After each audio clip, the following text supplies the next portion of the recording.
À Saint-Denis, l'histoire de France s'écrit depuis 1000 ans.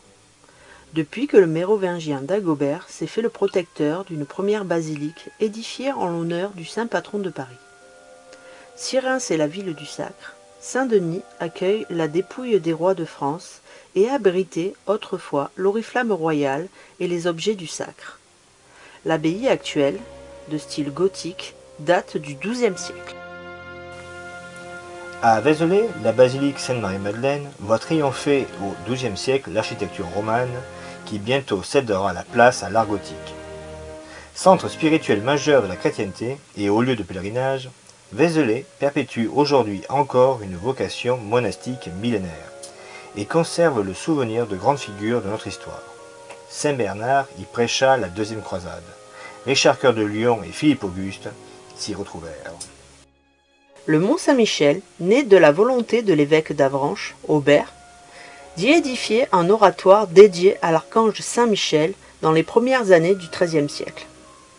L'oratoire cédera la place à une première abbaye bénédictine qui sera dévastée à plusieurs reprises avant que Philippe Auguste ne lance la construction de la merveille gothique qui est un tour de force architectural achevé vers 1229. Les constructions et modifications successives n'ont jamais empêché que le Mont Saint-Michel a toujours été et demeure normand, aux grandes dames des Bretons. À Cluny, en Bourgogne, l'abbaye bénédictine est fondée dans les premières années du Xe siècle, avec pour vocation de conforter la régie de Saint-Benoît.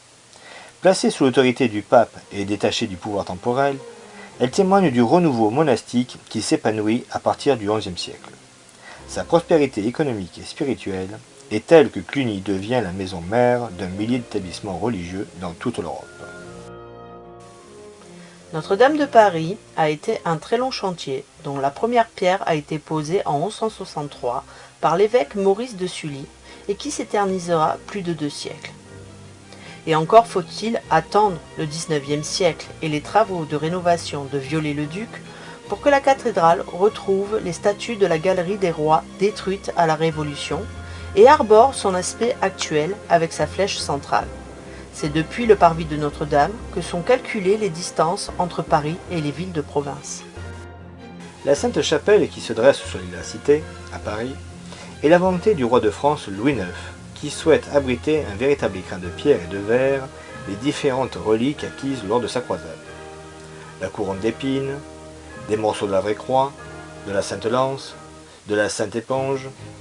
Après seulement quelques années de travaux, la Sainte-Chapelle est achevée et consacrée en avril 1248.